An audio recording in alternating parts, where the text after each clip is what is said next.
আপনার আবার কি হলো? এভাবে কাশছেন কেন? একটা কথা বারবার গলায় এসে খুব বিরক্তির পরিস্থিতি সৃষ্টি করছে। বারবার পেটে ঢোকানোর চেষ্টা করছে, কিন্তু পেটে থাকছি না। খুবই করুণ স্বরে কথাটা বলে আবার কাশতে লাগলো যুবরাজ। খাবার খেতে খেতে রাজ্য শুধালো, কোন কথা পেটে থাকছে না? তোমার হাসি সুন্দর, হাসলে তোমাকে বউ বউ লাগে। যুবরাজের এহেন কথায় লজ্জায় রাজ্য মাথা নিচু করে খাবার খাওয়ায় মনোনিবেশ করলো, কিন্তু খাবার যেন গলা দিয়ে নামছেই না। দুই কান দিয়ে গরম ধোঁয়া বের হচ্ছে যেন। বহু কষ্টে সবগুলো খাবার শেষ করে উঠে দাঁড়ালো রাজ্য। খাবার অনেক মজা হয়েছে। আপনার অনেক গুণ আছে যুবরাজ শাহির। আমার আরো অনেক কিছু আছে, সময় এলে দেখাবো। কথাটা বলে দুজনের প্লেট দুটো নিয়ে হনহন করে কিচেনে চলে গেল যুবরাজ। মেয়েটার সামনে থাকলে বিপদ, কোনোটারই কন্ট্রোল থাকে না, না আমার না ছোট ভীমের। রেজন চৌধুরীর ড্রয়িং রুমে বসে আছে শেরহাম। গতকাল রাত থেকে এখন পর্যন্ত রাজ্যের ফোনে সে শখানেক ফোন দিয়েছে, না মেয়েটি ফোন তুলেছে না ফোন ব্যাক করেছে। বিষয়টা শেহরামকে খুবই হার্ট করেছে। কি ব্যাপার, কে আপনি? ভারিক্ষি গলায় কথাটা বলে চশমার উপর দিয়ে শেরহামের দিকে তাকিয়ে রইলেন রেজওয়ান চৌধুরী। রেজওয়ান চৌধুরীকে দেখতে পেয়েই চটপট উঠে দাঁড়ালো শেরহাম। বিনয়ের সাথে সালাম দিয়ে বলে উঠল, আঙ্কেল, আমি শেরহাম ফাইয়াজ, আপনার বন্ধু সুবহান শেখের ছেলে আমি। শেরহামকে দেখে খুশিতে হো হো করে হেসে উঠলেন রেজওয়ান চৌধুরী। শেরহামের কাঁধে চাপড় মেরে বলে উঠল, আরে বেটা, আগে বলবে না তুমি সুবহানের ছেলে? তা বাবা, কি মনে করে এই সময় এলে?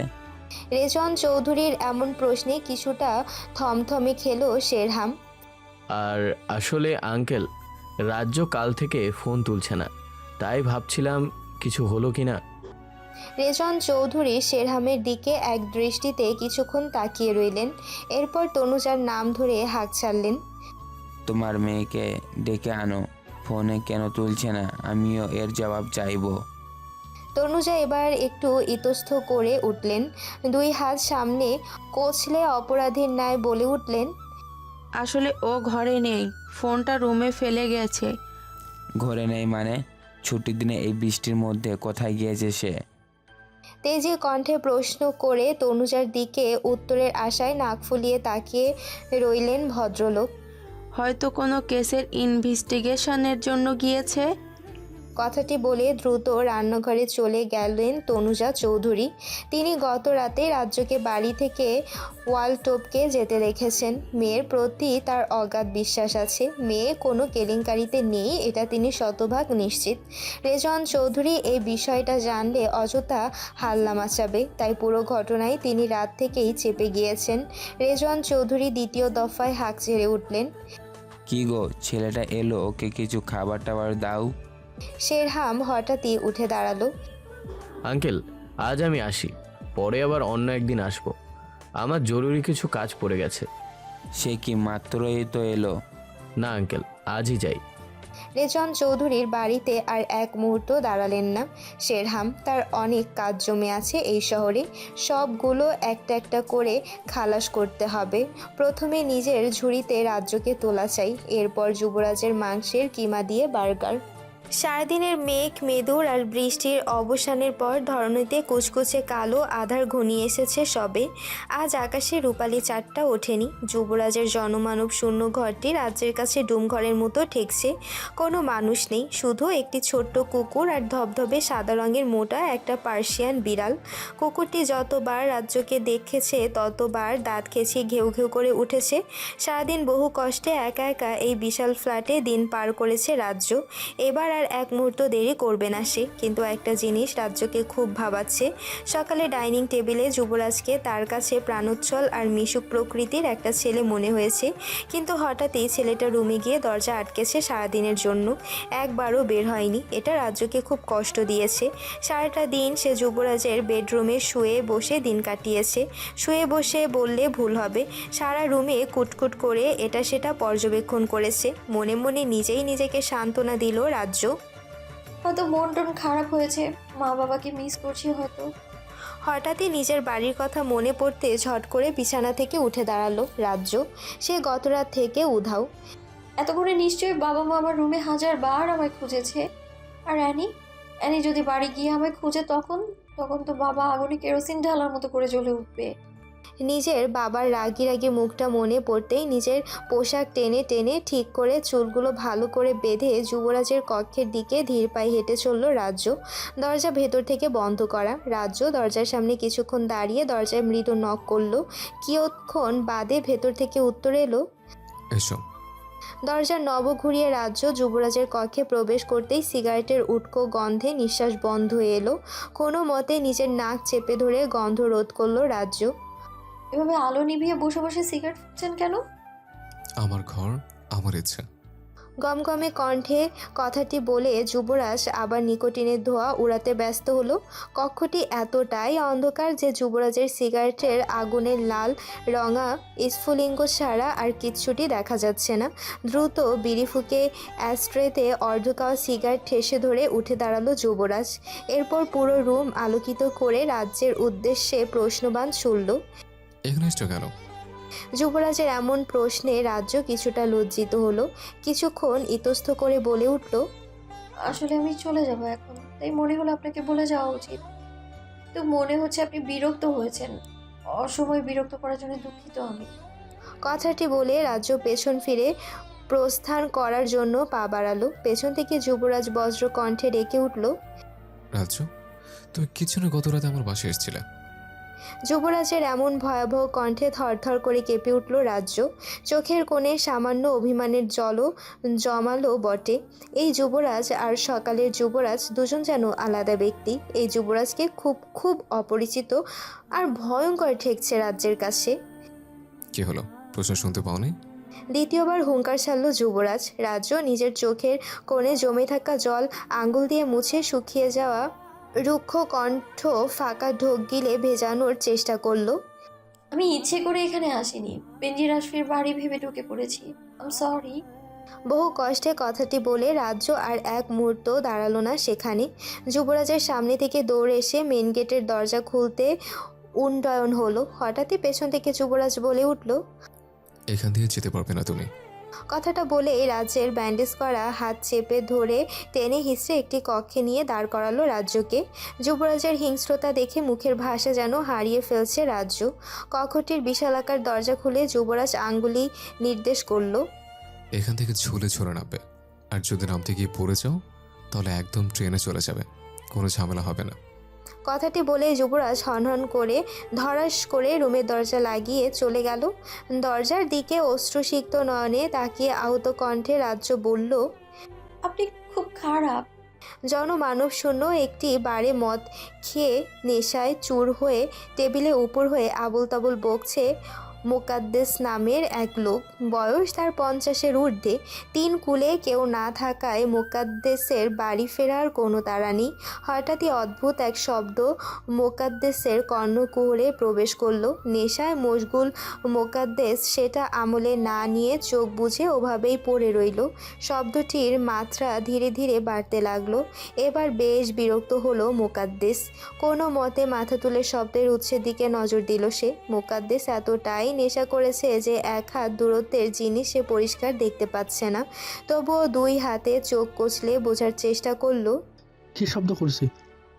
সামনে দাঁড়ানো মৃত্যু দূত তুল্য মানুষটিকে দেখে মোকাদ্দেসের সকল নেশা সেকেন্ডের ব্যবধানে কেটে গেল। সামনে দাঁড়ানো লম্বা চওড়া শক্তপোক্ত মানুষটির হাতে বিশালাকার এক হ্যামার। মেঝের সাথে ঘষে ঘষে টেনে নিয়ে আসার কারণে সেই হ্যামার থেকে এমন বিকট শব্দ আসছে। টেবিলে ভর দিয়ে বিস্ফোরিত চোখে দাঁড়িয়ে গেল মোকাদ্দেস। সামনে দাঁড়ানো আগন্তুককে দেখে মোকাদ্দেসের হৃৎপিণ্ড বুকের খাঁচা ভেদ করে বেরিয়ে আসার উপক্রম হলো। পানি পিপাসায় বুকের ছাতি পর্যন্ত খা খা করে উঠল। হাতের কাছে উল্টে পড়ে থাকা মদের খালি বোতল টেবিলে বাড়ি দিতেই ঝনঝন শব্দে চারপাশ আলোড়িত হলো। সেই শব্দে মোকাদ্দেস নিজেই ভয়ে কেঁপে উঠল। রাতের সকল নিস্তব্ধতা ভেদ করে আগন্তুক বিদঘুটে শব্দে হেসে উঠল। এই হাসির মানে মোকাদ্দেস জানে, কিন্তু কিছুতেই দুদিনের ছোকরার সামনে দুর্বল হবে না মোকাদ্দেস। দরকার পড়লে নিজে মরার আগে এই মদের ভাঙা বোতলের টুকরো এই জানোয়ারের বুকে গেঁথে দিয়ে তবেই সে মরবে। মনে মনে আমাকে কিভাবে মারবি সেটা ভেবে ফেলছিস তবে নাকি? গমগমে ভয়ঙ্কর কণ্ঠে প্রশ্নখানা করে সিংহের মতো মুকাদ্দেসের দিকে তাকিয়ে রইল আগন্তুক। সেই দৃষ্টি দেখে ভয়ে অন্তরাত্মা লাফিয়ে উঠল মুকাদ্দেসের। তবুও উপরে মুকাদ্দেস শক্ত রইল। আগন্তুক হাতুড়ি মেঝেতে সামান্য ঠুকঠুক করতে করতে মুকাদ্দেসের দিকে দৃষ্টি দিল। এই হাতুড়ি দিয়ে তোর মাথায় একটা বাড়ি দিলে কি হবে জানিস? তোর মগজ গলে ছিটকে ঢাকা শহরে পার হয়ে অন্য বিভাগে চলে যাবে। কিন্তু তোর মগজ আমি এভাবে নষ্ট হতে দেব না। তোর মগজ আমি নিজেই ভেজে খাবো। আগন্তুকের মুখে এমন বীভৎস কথা শুনে পেট গুলিয়ে উঠল মুকাদ্দেসের। মুহূর্তেই বমির উদ্রেক হলো। আটকাতে না পেরে সেখানে বমি করে দিল মুকাদ্দেস। এটা দেখে আগন্তুক হো হো শব্দ তুলে হেসে উঠল। তোর কলিজা চোখ সব আমি তুলে নেব মুকাদ্দেস। জীবনে অনেক ভুগিয়েছিস আমাকে, এবার আমাকে একটু শান্তি দে, আর তুইও শান্তিতে থাক। আগন্তুক তার লম্বা থাবাযুক্ত হাত দিয়ে মুকাদ্দেসের গলা চিপে ধরতেই মুকাদ্দেস তার হাতে থাকা কাচের ভাঙা বোতলের টুকরো দিয়ে আগন্তুকের শরীরে আঘাত করলো। সহসেই ঝরঝর করে রক্ত ঝরল তার শরীর থেকে। সেই রক্তের দিকে তাকিয়ে শেষ হাসলো আগন্তুক।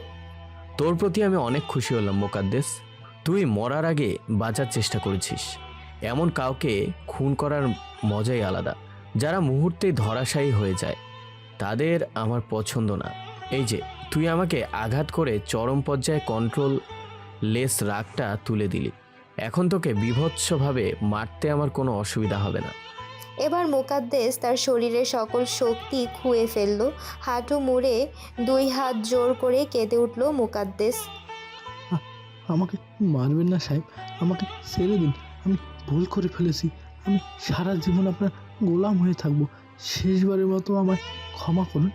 মুক্কাশের এর কান্নায় আকাশ বাতাস ভারী হলো, কিন্তু সেই কান্নার হাওয়ায় মিলিয়ে আবার পরিবেশ নিস্তব্ধ হলো। তোকে না মারলে আমি ঘুমোতে পারবো না রে মুকাদ্দেস। খুনের নেশা বড্ড খারাপ। এক এক জানের এক এক রকম নেশা থাকে, জানিস তো?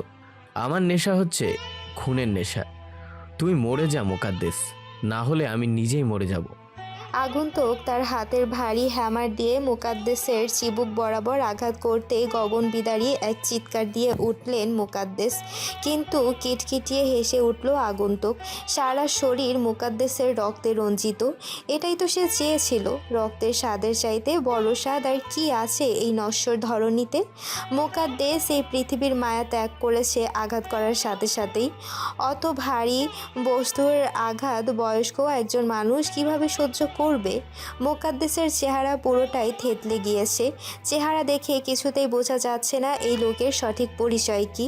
এমন বীভৎস চেহারা যে কেউ দেখলে ভয়ে জ্ঞান হারাবে। কিন্তু আগন্তুক খুব মনোযোগ দিয়ে দেখছে এই চেহারা, আর তৃপ্তির হাসি হেসে যাচ্ছে সমানে। এক হাতে হ্যামার, অন্য হাতে মুকাদ্দেসের পা টেনে টেনে আগন্তুক তার গাড়ির দিকে অগ্রসর হলো। এবার লাস্টের সকল অর্গানগুলো খুলে নিলেই কাজ শেষ। চারিদিকে মিষ্টি মধুর ফজরের আজান হচ্ছে। একটু পরেই রাতের কালিমা দূর হয়ে ভোরের আলো ফুটবে। সারা রাত দুই চোখের পাতা এক করেনি রাজ্য। যুবরাজের এমন রুক্ষ বিহেভ কোনোভাবেই মন থেকে ঝেড়ে ফেলতে পারছে না সে। কিছু তো একটা আছে, তবে এই কিছুটা কি সেটা জানতেই হবে আমায়। ঝটপট বিছানা ছেড়ে উঠে ফ্রেশ হয়ে অজু করে নামাজে দাঁড়িয়ে গেল রাজ্য। নামাজ শেষ করে ল্যাপটপে গুরুত্বপূর্ণ কিছু কাজ সারতে সারতে 7টার উপরে বেজে গেল। ঘড়িতে সময় দেখে দ্রুত ওয়াশরুমে চলে গেল রাজ্য। গোসল সেরে নিজের ইউনিফর্ম পরে ড্রয়িং রুমে আসতেই রেজন চৌধুরী কর্কশ কণ্ঠে বলে উঠল, আজকাল কাজের খুব চাপ মনে হচ্ছে। রাতে দিনে মিলিয়ে বাসায় থাকার ফুসরাত পাচ্ছে না। রাজ্য জানে তার বাবার এমন আচরণের মানে কি। রাতে ফিরে শেরহামের মেসেজ দেখেই সে সব কিছু বুঝে গিয়েছে। ছেলেরা একটু বেশি বাড়াবাড়ি করছে বলে মনে হচ্ছে রাজ্যের কাছে। রেজন চৌধুরীর কথাকে পাত্তা না দিয়ে একটা চেয়ার টেনে খাবার টেবিলে বসে পড়ল রাজ্য। মা, দ্রুত খাবার দাও তো, অফিসে লেট হয়ে যাচ্ছে। এদিকে আমি যে একটা প্রশ্ন করছি সেটার উত্তর দেওয়ার প্রয়োজন মনে করছো না নাকি? চড়া মেজাজ দেখিয়ে কথাটা বলে রক্ত চক্ষু নিয়ে রাজ্যের পানে তাকিয়ে রইলেন রেজওয়ান চৌধুরী। খাওয়া বন্ধ করে প্লেটে পরোটাটা ছুঁড়ে ফেলে রাজ্য কিছুটা উত্তেজিত হয়ে বলে উঠল, চাকরিটা ছেড়ে দেই বাবা, কি বলো? আজ নতুন আমাকে বাড়ি থেকে হুটহাট বেরিয়ে যেতে দেখেছো? সারা দিন রাত এত কাজের প্রেশারে থাকি, তার মধ্যে বাসায় এলে একের পর এক তোমার হাজার খানেক প্রশ্ন, এগুলো আর জাস্ট নিতে পারছি না আমি। প্লেটে পরোটা রেখেই হাত ঝাড়া দিয়ে শব্দ করে চেয়ার টেনে উঠে গেল রাজ্য। তনুজা বুকের দীর্ঘশ্বাস লুকিয়ে ঝুটা প্লেট টেবিল থেকে সরাতে সরাতে বলে উঠলেন, তুমি দিনে দিনে এমন রুক্ষ হয়ে যাচ্ছ কিভাবে? রেহানের বাবা? রেহান নাম শুনে বুকের ভেতর ধক করে উঠল রেজন চৌধুরীর। রক্ত জমা চোখ দুটো জলে ছলছল করে উঠল। কুঁচকে যাওয়া বৃদ্ধ চোখের সামনে ভেসে উঠল 28 বছর বয়সী ধবধবে ফর্সা লম্বা চওড়া সুদর্শন হাসি মাখানো ছেলের চেহারাখানা। ছেলেকে সমস্ত স্বাধীনতা দিয়ে উচ্চশিক্ষার জন্য বিদেশে পাঠিয়েছিলেন তিনি। রেজন চৌধুরী চেয়েছিলেন ছেলে পুলিশের বড় অফিসার হবে, কিন্তু রেহানের এক জেদ, সে ডক্টর হবে। ছেলের জেদ মেনে নিয়ে ছেলেকে বাইরে পাঠিয়ে দিলেন। বিদেশে ভালো মেডিকেল কলেজে চান্স পেয়ে রেহান বড় ডক্টর ঠিকই হলো, কিন্তু দেশে আর ফিরে এলো না। লাশটার হদিশ পর্যন্ত পাওয়া গেল না আজ পর্যন্ত। কোথা থেকে কখন কি হয়ে গেল বৃদ্ধ বাবা মা কিছুই আন্দাজ করতে পারলেন না। রেজন চৌধুরী আজও ভেবে পায় না তার সহজ সরল হাসি খুশি ছেলেটাকে পৃথিবী থেকে সরিয়ে দেবার কী কারণ। ঝকঝকে সাদা টাইলসে মোড়ানো বিশাল ওয়াশরুমের বেসিনের বেদিতে 2 হাত ভর দিয়ে কিঞ্চিত ঝুঁকে দাঁড়িয়ে আছে যুবরাজ। বুকের বাম পাশের উপরের দিকে গভীর এক ক্ষত থেকে ছুঁয়ে ছুঁয়ে ঘন টকটকে লাল তরল পদার্থ গড়িয়ে ভিজিয়ে দিচ্ছে যুবরাজের সারা শরীর। এতে যুবরাজের কোনো ভ্রুক্ষেপ নেই। আয়নার দিকে এক দৃষ্টিতে তাকিয়ে সে তার নিজেকে খুঁটিয়ে খুঁটিয়ে দেখছে। তার জ্বলন্ত চোখজোড়া কোনো হায়নার থেকে কম নয়। নিজেকে নিজের কাছেই পশুতুল্য লাগছে। এমনটাই কি হবার কথা ছিল? যেই হাতে মানুষের জীবন রক্ষা করত, আজ সেই হাতে মানুষের মৃত্যু? না, ভাবতে পারে না যুবরাজ। রাগে তার চোয়াল শক্ত হয়ে শরীরের পেশিগুলো ফুলে ফেপে উঠেছে। গলার আর কপালের শিরাগুলো ছিঁড়ে যাবার উপক্রম। রাগে নিজের কন্ট্রোল হারিয়ে থরথর করে কাঁপছে যুবরাজ। নিঃশ্বাসের ফসফস শব্দ ব্ল্যাক ম্যাম্বা বিষাক্ত সাপকেও হার মানাচ্ছে। মুহূর্তেই যুবরাজ সজোরে এক ঘুষি বসিয়ে দিল চকচকে সুন্দর দামি বেসিনের আয়নায়। ওই ঠুনকো জড়বস্তু কি আর পাথররূপী মানুষের শক্তি সামলাতে পারবে? নিমিষেই চূর্ণ বিচূর্ণ হয়ে ঝনঝন শব্দ তুলে মেঝেতে গড়ে গেল শখের বহু দামি আয়না। পড়ে যাবার আগে অবশ্য সেই আয়না যুবরাজের থাবার ন্যায় হাতকে রক্তাক্ত করতে ভুলল না। বাইরের ল্যাপটপে নিজের প্রয়োজনীয় কাজ সারছিল রায়াফ। হঠাৎ ওয়াশরুমের ভেতরের এমন শব্দে ঘাবড়ে গিয়ে কোলের ল্যাপটপ সোফায় ফেলে দৌড়ে ওয়াশরুমের দরজায় সামনে গিয়ে দাঁড়ালো। ভেতর থেকে আর কোনো আওয়াজ আসছে না এখন। রায়াফ একটা দীর্ঘশ্বাস ছেড়ে ধীর কণ্ঠে দরজায় সামান্য নক করে বলে উঠল, কাম ডাউন ইউভি। ভেতর থেকে কোনো উত্তর এলো না। রায়াফ তার কথা শেষ করে ধীর পায়ে ড্রয়িং রুমে চলে এলো। ল্যাপটপের কাজে আর তার মন বসলো না। দিভানে গা এলিয়ে মাথার পেছনে 2 হাত রেখে চোখ বন্ধ করতে দৃষ্টিপটে ভেসে উঠল বছর 2 আগের হাস্যোজ্জ্বল স্মৃতি। যুবরাজ তখন নিউ ইয়র্ক মাউন্ট সিনাই হসপিটালের বেস্ট কার্ডিওলজিস্ট। নিউ ইয়র্ক শহরের নামি দামি মানুষের একমাত্র আস্থা ছিল ডক্টর ইউভরাজ। যে কোনো হার্ট রিলেটেড সার্জারি যুবরাজের কাছে ছিল ডাল ভাত। যেখানে প্রবীণ ডক্টররাও জটিল হার্ট অপারেশন করতে দ্বিধাদ্বন্দ্বে ভুগত, সেখানে যুবরাজ কোনো চিন্তাভাবনা না করেই সার্জারি সাইন করে ফেলত।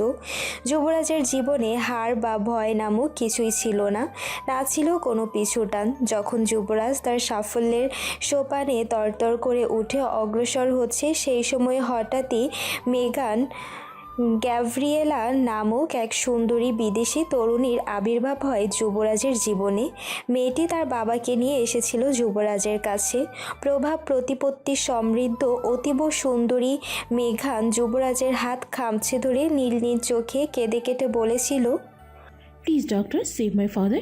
I have no one else in this world except my father. মেয়েটিকে আশ্বস্ত করে অপারেশনের প্রস্তুতি নিল যুবরাজ। কিন্তু যুবরাজ কি জানতো এই অপারেশনেই তার ক্যারিয়ার ধ্বংস করে তাকে খুনিতে রূপান্তর করবে? শুধু কি যুবরাজের জীবনই ধ্বংস হয়েছে? কি দোষ ছিল সদা হাস্যোজ্জ্বল দুষ্টুমিতে মেতে থাকা ব্রিলিয়ান্ট ডক্টর রেহান চৌধুরীর? কি ভাবছিস এখানে শুয়ে শুয়ে? যুবরাজের গম্ভীর কণ্ঠে চোখ মেলে তাকালো রায়াফ। উদম গায়ে শুধু একটা হাফ প্যান্ট পরে যুবরাজের কপাল কুঁচকে তাকিয়ে আছে রায়াফের দিকে। লম্বা সময় ধরে শাওয়ার নেবার কারণে বুকের ক্ষতটা ফ্যাকাশে দেখাচ্ছে। হাতের মুষ্টিটাও সাদা সাদা বর্ণ ধারণ করেছে। যুবরাজ সোফায় ধপ করে বসে সেন্টার টেবিলের নিচ থেকে মেডিকেট বক্স বের করে তুলায় কিছুটা ডেটল লাগিয়ে নিল। পুরোনো বিভৎস স্মৃতি যত তাড়াতাড়ি ভুলবি ততই নিজের জন্য মঙ্গল। I hope you got it. কথাটি বলেই যুবরাজ নিজের ক্ষততে ডেটল চেপে ধরে নির্বিকার রইল। রায়াফ জানে এসব ব্যথা যুবরাজের নিত্যদিনের সঙ্গী। যুবরাজকে এমন নির্বিকার দেখে প্রথম প্রথম খুব মাথা ঘামাতো রায়াফ, কিন্তু ধীরে ধীরে সেও এসবে অভ্যস্ত হয়ে উঠেছে। শেহরাম তোকে পাগল কুকুরের মতো খুঁজছে, পরশু রাতে তুহিনকে খুব মেরেছে। ধীর কণ্ঠে কথাটি বলে পুনরায় ল্যাপটপ ওপেন করলো রায়াফ। ভনিতা না করে যেটা বলতে চাই সেটাই বল। নাটক একদম পছন্দ করি না। কাট কাট গলায় কথাখানা বলে বুকে ব্যান্ডেজ লাগাতে উদ্যত হলো যুবরাজ। রায়াফ তার ল্যাপটপের কিবোর্ডে খটখট করতে করতে বলল, আর কতদিন এভাবে পাল্টা হামলা হবে? তুই কেউ কি এবার ভয় পাচ্ছিস? আমি থাকতে তোর ভয় কিসের? ভয় আমার জন্য পাচ্ছি না, এবার সে আটঘাট বেঁধে এসেছে। আসুক, জমের দুয়ার থেকে যেহেতু ফিরে এসেছে তাহলে এবার আর মরবি না। যুবরাজের এমন হেয়ালি কথায় ঠোঁট কামড়ে কপাল কুঁচকালো রায়াফ। যেই হাতে একসময় শোভা পেত স্কালপেল, সিজার, ফোরসেন্স, সেই হাতে ল্যাপটপ জিনিসটা যেন বড়ই বেমানান। শহরের পরিত্যক্ত এক ভাগাড় থেকে আজ দুপুর আনুমানিক 2:15 দিকে মেট্রোপলিটন পুলিশ অজ্ঞাত এক ব্যক্তির লাশ পেয়েছে। লাশটির শরীর দেখে আসল নাম ঠিকানা কিছুই শনাক্ত করা যাচ্ছে না। অজ্ঞাত ব্যক্তিটিকে দেখে মনে হচ্ছে কোনো জন্তু জানোয়ার খুবলে খেয়েছে। না আছে চোখ, না আছে শরীরের কোনো অর্গান। এরকম বিভৎস লাশ কেউ কোনোদিন দেখেনি। পুলিশের ধারণা কোনো সাধারণ মানুষের পক্ষে এভাবে কাউকে হত্যা করা সম্ভব নয়। যদি কেউ করে থাকে তবে সে সাইকো কিলার। টিভির পর্দায় খবরটি দেখে বিরক্তিতে সূচক শব্দ করে রিমোট দিয়ে টিভি বন্ধ করে রিমোটটি দূরে ছুঁড়ে মেরে কপাল চেপে ধরে চোখ বন্ধ করে ফেলল রাজ্য। প্রতিদিন কেউ না কেউ খুবই বীভৎসভাবে মারা যাচ্ছে। এজন্য পুরো ডিপার্টমেন্ট অনেক চাপে আছে। দম ফেলার ফুসটারটুকু হচ্ছে না। এর মধ্যে আবার নতুন খুন। কিলার এতটাই চালাক, কোনো ফিঙ্গারপ্রিন্ট পর্যন্ত রাখছে না। গত 1 বছরে এ পর্যন্ত 37 জন মানুষের খুন হয়েছে। একটারও কোনো প্রুফ রাখেনি কিলার। নানান ব্যস্ত চিন্তার মাঝে হঠাৎ কলিং বেলের শব্দে ধ্যান ভাঙল রাজ্যের। বার দুয়ে কলিং বেল বাজার পর আশেপাশে মিসেস তনুজাকে না দেখতে পেয়ে নিজেই দরজা খুলতে চলে গেল। এ কি আপনি এই অসময়? দরজা খুলতেই শেরহামকে দেখে বেশ অবাক হলো রাজ্য। বাড়ি পর্যন্ত এসে দেখা করার মতো কোনো সম্পর্ক এখনো তৈরি হয়নি তাদের মধ্যে। তাহলে এই লোক 2 বার বাড়িতে এসে কি জাহির করতে চাচ্ছে? আমাকে দেখে অখুশি হলেন মনে হচ্ছে। প্রশ্নটি করে স্মিত হেসে রাজ্যের পানি গভীর দৃষ্টি ফেলল শেরহাম। না না, অখুশি কেন হব? আসুন না, ভেতরে আসুন। শেরহামকে ভেতরে আসতে বলে আগে আগে চলে গেল রাজ্য। এই মুহূর্তে শেরহামকে নিয়ে তার ভাবনার সময় কই। এই কেস সলভ করতে গিয়ে নিজের জীবনের মোড় কোন দিকে যাবে সেটাই ভেবে কুলকিনারা পাচ্ছে না রাজ্য। ড্রয়িং রুম ছেলে মানুষের কণ্ঠস্বর শুনে সিঁড়ি বেয়ে ধীর পদে নেমে এলেন রেজওয়ান চৌধুরী। গত রাত থেকে তার শরীর কাঁপিয়ে জ্বর এসেছে। ইদানিং হুটহাট শরীর খারাপের কোনো কারণ খুঁজে পাচ্ছেন না তিনি। রেজওয়ান চৌধুরীকে দেখে সিঁড়ির কাছে এগিয়ে এলো শেরহাম। সম্মান প্রদর্শন শেষে কিছুক্ষণ মৌন থেকে পরিষ্কার কণ্ঠে বলে উঠল, আঙ্কেল, রাজ্যকে বিয়ের ব্যাপারে বাবা আপনার সাথে কথা বলতে চেয়েছে। আকস্মিক বিয়ের কথা শুনে কিছুটা চিহ্নিত হলেন রেজওয়ান চৌধুরী। সেই সাথে অবাক নয়নে শেরহামের পানে তাকিয়ে রইল রাজ্য। শেরহাম উত্তরের আশায় রেজওয়ান চৌধুরীর পানে দৃষ্টি নিবদ্ধ রাখল। কিছুক্ষণ থমকে শেরহামের পানে তাকিয়ে নিচু কণ্ঠে রেজওয়ান চৌধুরী বলে উঠল, তোমার বাবার সাথে আমি কথা বলবো, তার আগে আমার মেয়ের সাথে আমার কিছু কথা আছে। এই মুহূর্তে আমার পক্ষে বিয়ে করা সম্ভব না বাবা, আসছি। কথাটি বলেই রাজ্য গটগট করে সিঁড়ি বেয়ে দোতলায় নিজের রুমে চলে গেল। রাজ্যের মুখে নিজের রিজেক্ট হবার ব্যাপারটা শেরহামের ইগোতে খুব একটা ধাক্কা দিল। অদ্ভুত কিলবিলিয়ে ওঠা রাগে চল শক্ত হয়ে কপালের শিরা ফুলে উঠল শেরহামের। হাত মুষ্টিবদ্ধ করতেই পেশি ফুলে পোশাকের অভ্যন্তরের ভয়ঙ্কর ক্ষতের ব্যান্ডেজ ফেটে গলগল করে বেরিয়ে এলো তরতাজা রক্ত। ফরেনসিক ডিপার্টমেন্ট জুড়ে সকলের মধ্যে বিশাল অস্থিরতা পরিলক্ষিত। পোস্টমর্টম করেও মোকাদ্দেসের খুনিকে তা শনাক্ত করা যায়নি। এদিকে মোকাদ্দেসের চোখ দুটো তুলে নেওয়া হয়েছে, সাথে কিডনি হৃৎপিণ্ডগুলো উধাও।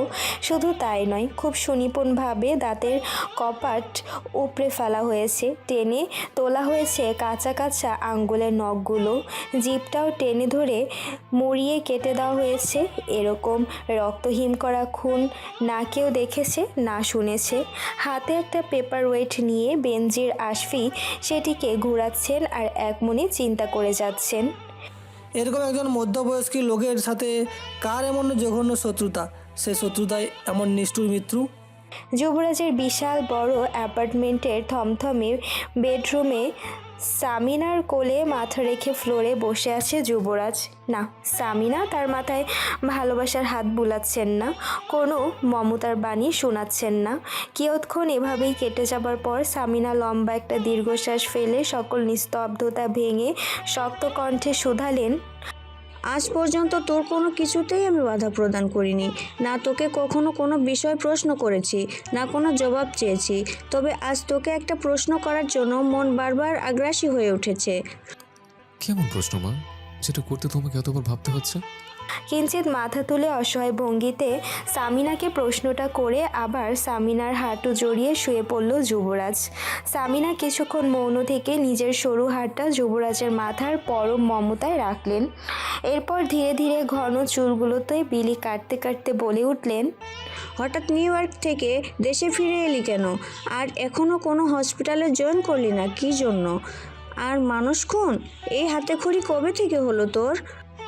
সামিনার এসব কৌতূহলী প্রশ্ন শুনে পুরনো দিনের হৃদয় বিদারক স্মৃতিগুচ্ছ চোখের সামনে ভেসে উঠতেই যুবরাজের বাদামি চোখ দুটো থেকে খসে পড়ল মুক্তদানার মতো চকচকে দুফোঁটা নোনা জল। সেই জল তৎক্ষণাৎ মুছে সামিনার দুই পা জড়িয়ে মুখ লুকালো যুবরাজ। সামিনা বুঝতে পারলেন যুবরাজ কাঁদছে। যুবরাজের কান্নায় বুক ভেঙে এলো সামিনার। তবুও সামিনা কঠোর রইলেন। ছেলেটি তার দিনে দিনে অমানুষ হয়ে যাচ্ছে। এই অমানুষ হবার পেছনের গল্প তাকে জানতেই হবে, হোক কষ্ট। তবুও তিনি আজ গলবেন না। কবে থেকে আমাকে এভাবে মনের বাইরে দূর করে দিলি বাবা? আমি তো তোর মা ছিলাম না, আমি ছিলাম তোর বন্ধু। তবে আজ কেন সেই জায়গা থেকে আমাকে সরিয়ে দিয়েছিস? আহত স্বরে কথাগুলো বলে নিজের চোখের জল হাতের আঙ্গুলের সাহায্যে মুছে যুবরাজের দুই চিবুক ধরে মুখ উঁচু করে ধরলেন সামিনা। বাদামি গভীর চোখ দুটোতে আজ কোনো হিংস্রতা নেই। মায়াভরা নেত্রযুগল বিষাদে বিদীর্ণ, কান্না চেপে রাখার কারণে তার রক্তবর্ণ ধারণ করেছে। ছলছল চোখ দুটো দেখে মনে হচ্ছে উপচে পড়া জলগুলো এখনই বাঁধ ভেঙে গড়িয়ে পড়বে। ছেলের এহেন বিধ্বস্ত অবস্থা দেখে কলিজা মুচড়ে উঠলেন সামিনার। তবে কি আমি যোগ্য মা হতে পারিনি? ছেলের মনের খবরই রাখতে পারিনি? আমি এতটাই অযোগ্য ব্যর্থ মা কবে হয়েছি? অপরাধীর ন্যায় যুবরাজের দিকে দৃষ্টি পাতলেন সামিনা। ছেলের মায়াবী মুখের দিকে তাকিয়ে অনুসন্ধানের চেষ্টা চালালেন। আমার জীবনের সব কিছু ধ্বংস হয়েছে মাম্মা। আমি কলঙ্কিত হয়ে গিয়েছে। আমার দুই হাত মানুষের রক্ত রঞ্জিত হয়ে থাকে সবসময়। আমার যে পৃথিবীতে বেঁচে থাকার সকল অবলম্বন ধীরে ধীরে নিঃশেষ হয়ে যাচ্ছে। কথাগুলো বলতে বলতে যুবরাজের গলা ধরে এলো। আরও অনেক কিছুই বলতে চাইল সে, কিন্তু কণ্ঠ রোধ হয়ে মাথায় বিষিয়ে উঠল। ঠোঁট চেপে নিজের কান্না গিলে ফেলার বৃথা চেষ্টা চালালো যুবরাজ। যেই কান্নাটা দীর্ঘ সময় ধরে দমিয়ে রাখার কঠিন চেষ্টা চালাচ্ছিলেন, সেটা আর আটকে রাখতে পারল না যুবরাজ। সামিনাকে জাপটে ধরে অবুঝ ছোট শিশুর ন্যায় ফুপিয়ে শব্দ করে কেঁদে উঠল। শেরহাম আমার জীবনের সবচেয়ে বিশ্রী কালো অধ্যায় মাম্মা, আমার সব শেষ করে দিয়েছে। শেরহামের নাম শুনে কেঁপে উঠলেন সামিনা। তবে কি সেই জয়ী হলো? তার উদ্দেশ্যই ছিল কেবল যুবরাজকে শেষ করে দেওয়া। যুবরাজের কান্নার সাথে পাল্লা দিয়ে ভারী হলো প্রকৃতি। কিছুক্ষণ আগের গুমর শান্ত পরিবেশ মুহূর্তে ঘন বর্ষায় রূপ নিল। নীরবে টুপটাপ করে অশ্রু বিসর্জন দিলেন সামিনা। যুবরাজের পিঠে মাথায় সমানে হাত বুলিয়ে যাচ্ছেন সামিনা। আজ এই যুবরাজকে তার মোটেও 29 বছরের কোনো যুবক বলে মনে হচ্ছে না। মনে হচ্ছে 5 বছরের সেই ছোট্ট যুবরাজ, যে তার মাকে হারিয়ে অসহায় হয়ে ঠোঁট ফুলিয়ে ফুলিয়ে কান্না করছে। মাম্মামকে সব খুলে বল বাবা, মাম্মাম প্রমিস করছি সব মুশকিল আসান করে দেব। এবার যেন একটু ভরসা পেল যুবরাজ। সামিনার কোলে মাথা রেখে চোখ বন্ধ করে পুরনো স্মৃতিচারণে ফিরে গেল। শেরহাম ছিল যুবরাজের বড় মামার ছেলে। গুণে গুণে 2 বছরের ছোট বড় শেরহাম আর যুবরাজ। শেরহামের জন্ম বেড়ে ওঠা 2 নিউ ইয়র্কের ব্রুকলিন শহরে। যুবরাজের মা মারা যাবার পর সাদাব শাহির প্রথমেই নবনীতার বড় ভাইকে অনেক অনুনয় করেছিলেন যাতে শেরহামের সাথে যুবরাজের দেখভালের দায়িত্ব যুবরাজের মামি মানে শেরহামের মা শর্মিলা নাই। কিন্তু শর্মিলা এক বাক্যে নিষেধ করে বলে দিয়েছেন, নিজের ছেলের সাথে আর একজনের ছেলের আদরের ভাগ আমি করতে যাব কোন দুঃখে? অন্য আরেকজনের ছেলেকে কোলে পিঠে করে মানুষ করবার অত শখ নেই আমার বাপু। সেদিন যুবরাজের মামা সুবহান শেখ ছিলেন অসহায়। একমাত্র আদরের ছোট ভাগ্নের জন্য সেদিন তিনি কিছুই করতে পারেননি। খুব ছোট মুখেই তিনি সাদাব শাহিরকে নিজের অপারগতা জানিয়েছিলেন। এরপর সাদাব শাহির সামিনার দ্বারস্থ হয়েছিলেন ভিখারির ন্যায়। যুবরাজ যখন সামিনার কাছে লস এঞ্জেলসে বড় হতে লাগলো, তখন প্রায় সুবহান শেখ যুবরাজের খোঁজ খবর নিতে আসতেন এখানে। যুবরাজের বয়স যখন 6, শেরহাম তখন 8 বছর বয়সের বালক। হঠাৎ একদিন সুবহান শেখের সাথে সামিনার বাসায় বেড়াতে আসে শেরহাম। শেরহামকে দেখেই সামিনার কেমন যেন অদ্ভুত এক অনুভূতি থাকে। একজন 8 বছরের বাচ্চার প্রতি নিজের এমন অদ্ভুত মনোভাবের কারণে নিজেকে নিজেই ধিক্কার দিয়েছিলেন সামিনা। সামিনার বাসাটি ছিল শহর থেকে একটু দূরে। চারপাশে বড় বড় পাইন আর বার্স গাছে বেষ্টনী ছিল সামিনার বাংলো তুল্য বাড়িটি। বাড়িটির অদূরে একটা ছোট ঝিরির মতো ছিল। শীতকালে সেই ঝিরির পানিগুলো জমে উপরে একটা শক্ত বরফের স্তর পড়ে যেত। আশেপাশের এলাকার সকল মানুষ শখের বশে সেই বরফের স্তরগুলোকে কেটে কেটে ছোট ছোট কূপের ন্যায় বানিয়ে বড়শি ফেলে মাছ ধরত। খেলার ছলে শেরহাম যুবরাজকে কখনোই কূপের কাছে নিয়ে যায় সামিনা সেটা টেরই পাননি। কাজকর্ম শেষ হতেই যুবরাজের চিন্তা এসে হানা দেয় সামিনার মস্তিষ্কে। সুবহান শেখকে আদনান সাহিলের সাথে বসিয়ে কাউকে কিছু না বুঝতে দিয়ে নিজে নিজেই সারা বাড়ি, গার্ডেন, সুইমিং পুল সব জায়গায় খুঁজে বেড়ান। কিন্তু দীর্ঘ সময় ধরে খুঁজেও সামিনা যুবরাজের দেখা পাচ্ছিল না। যখন সামিনা কান্নাকাটি শুরু করে দেয়, সামিনার কান্নায় দৌড়ে আসেন সুবহান শেখ আর আদনান। দুজনেই উদ্বিগ্ন হয়ে প্রশ্ন করে, কি ব্যাপার শানিমা, এভাবে কাটছে কেন? কি হয়েছে? আমার যুবরাজকে কোথাও খুঁজে পাচ্ছি না, আমাকে না বলেও ও তো কোথাও এভাবে যায় না। সুবহান শেখ নিজের ছেলেকে না দেখে নিশ্চিন্ত রূপে বলে ওঠেন, হয়তো শেহরমের সাথে খেলছে। ভয় পেও না শানিমা, কিচ্ছু হবে না। এরই মাঝে দেখা যায় শেরহাম দৌড়ে জঙ্গলের ভেতর থেকে বেরিয়ে আসছে। সামিনা উদ্ভ্রান্তের ন্যায় দৌড়ে শেরহামের সামনে গিয়ে দাঁড়ালো। কি ব্যাপার শেরহাম, তুমি এখানে? যুবরাজ কোথায়? সামিনার এমন প্রশ্নে চতুর শেরহাম ভরকে না গিয়ে অবুঝ বাচ্চার মতো তাকিয়ে রয় সামিনার পানে। আমাদের পক্ষ থেকে কোনো প্রবলেম নেই। আমি কি করে জানবো যুবরাজ কোথায়? যুবরাজ তো আমার সাথে যায়নি। আমি একাই চারপাশটা ঘুরে দেখছিলাম, কিন্তু আমার মনে হচ্ছে এখানে ভূত আছে। আমারও মোটেও ভালো লাগছে না। তোমার ভূতের বাড়িটিতে আমি এক্ষুনি বাড়ি চলে যাব। সামিনাকে পাশ কাটিয়ে সুবহান শেখের কাছে এসে বাড়ি ফিরে যাবার জন্য জেদ শুরু করে শেরহাম। নিজের বোনের শেষ চিহ্ন রাজপুত্রের ন্যায় ভাগ্নের চিন্তায় গলা শুকিয়ে আসে সুবহান শেখের, কিন্তু নিজের ছেলের জেদের কাছে হার মেনে সামিনাকে ওই অবস্থায় ফেলে ব্রুকলিনে ফিরে আসেন সুবহান শেখ।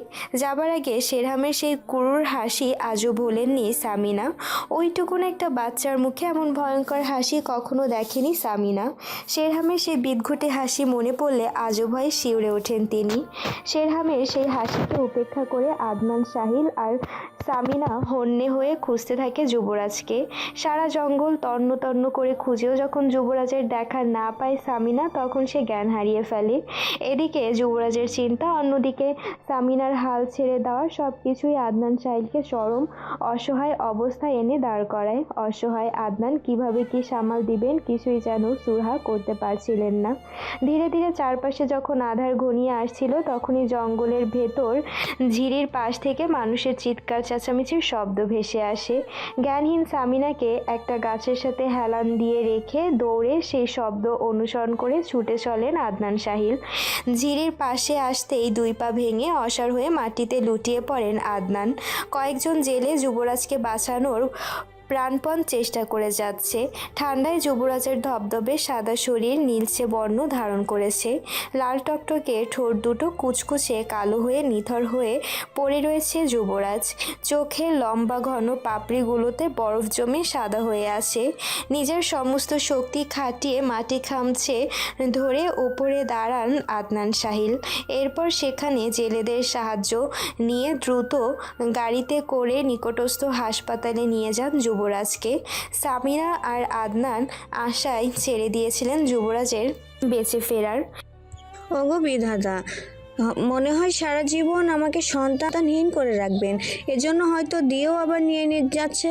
আমি কি এতটাই পাপী হয়ে গেলাম? ওরে আল্লাহ, তুমি এতটা নিষ্ঠুর কেন হলে আমার প্রতি? একটা সন্তানের জন্য দিনরাত তোমার কাছে মাথা ঠুকে কেঁদেছি, এটাই আমার পাপ? সামিনার কান্নায় আকাশ বাতাস ভারী হয়ে উঠল সহসাই। হয়তো সৃষ্টিকর্তা সেদিন সামিনার কান্না সহ্য করতে পারেননি, তাই তো অভিজ্ঞ এক প্রবীণ ডক্টরের হাতের জাদুতে ফিরিয়ে দিয়েছিলেন যুবরাজের মিয়ে যাওয়া প্রাণ। জ্ঞান ফিরেই ভোরে থরথর করে কেঁপে ওঠে যুবরাজ। নার্স মারফত সামিনার কাছে খবর পাঠালেন। উম্মাদের ন্যায় কেবিনে প্রবেশ করেন আদনান এবং সামিনা। বাবা মাকে কাছে পেয়ে ডাঙায় তোলা মাছের মতো তরপাতে তরপাতে সামিনার পেট খামচে ধরে মুখ লুকিয়ে গুঙিয়ে ওঠে যুবরাজ।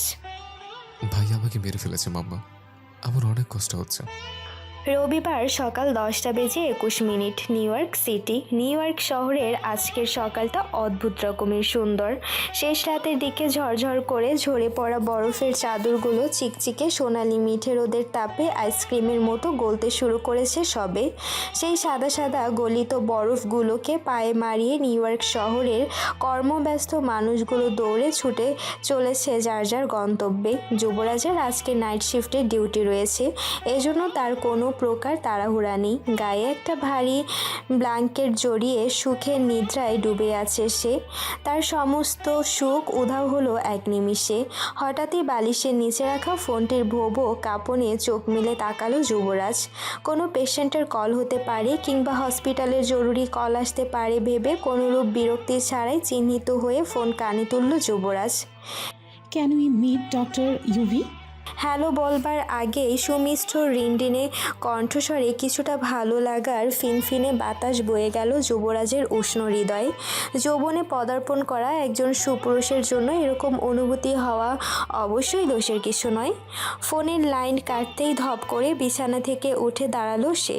কিছুক্ষণ আগেও যেই ঘুম গ্লুয়ের মতো চোখের পাতায় লেগেছিল সেটা মুহূর্তের ব্যবধানে গায়েব।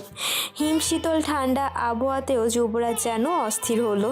অস্থিরতা কমাতে দ্রুত শাওয়ার নিয়ে বাইরে যাবার জন্য ঝটপট রেডি হয়ে গেল যুবরাজ। গায়ের ব্ল্যাক শার্টের উপর ধূসর রঙের ট্রেন্সকোট জড়িয়ে তার সাথে বাদামি মোটা উলের মাফলার প্যাঁচালো গলায়। ফর্মাল কাট হেয়ারগুলো জেল দিয়ে সেট করে হাত ডার্ক ব্রাউন রঙের ফিতাযুক্ত ঘড়ি পরে নিল। পায়ে বেল্টের সাথে ম্যাচিং বুটস পরে কাঁধে একটা ব্যাকপ্যাক নিয়ে নিউ ইয়র্ক মেট্রো স্টেশনের দিকে ছুটে চলল যুবরাজ। যুবরাজের বাসা থেকে মেট্রো স্টেশনে পৌঁছাতে প্রায় মিনিট 10 মতো সময় লাগলো। স্টেশনে পৌঁছে আশেপাশে চোখ বুলালো সে, কিন্তু কাঙ্ক্ষিত মানুষটির দেখা পেল না। সাথে সাথেই অপ্রাপ্তির ধূসর মেঘ মন আকাশে হানা দিয়ে যুবরাজের সুমধুর লাজুক হাসি বিলীন করে মন ভার করে দিল। হাজার হাজার মানুষের ভিড়ে কোথায় লুকেছে সে অষ্টাদশী? মনে মনে কথাটি ভেবে পুনরায় চতুর্দিকে সতর্ক দৃষ্টি বুলালো যুবরাজ।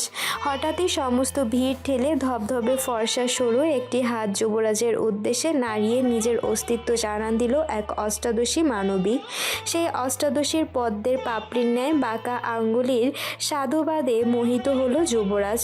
কথা বলার সকল ক্ষমতা হারিয়ে অনুভূতি শূন্য হয়ে ঠায় দাঁড়িয়ে অবাক চোখে তাকিয়ে অষ্টাদশী মানবীর সৌন্দর্য সুধা পানে ব্যস্ত হলো যুবরাজ। মুখে প্রশস্ত হাসি ঝুলিয়ে অষ্টাদশী যুবরাজের সামনে এসে দাঁড়ালো।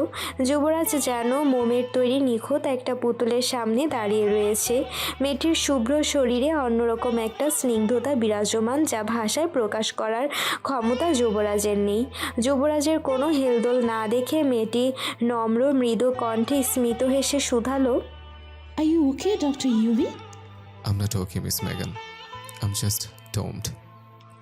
কথাটি বলেই বুকে হাত রেখে চোখ বুজে ফেলল যুবরাজ।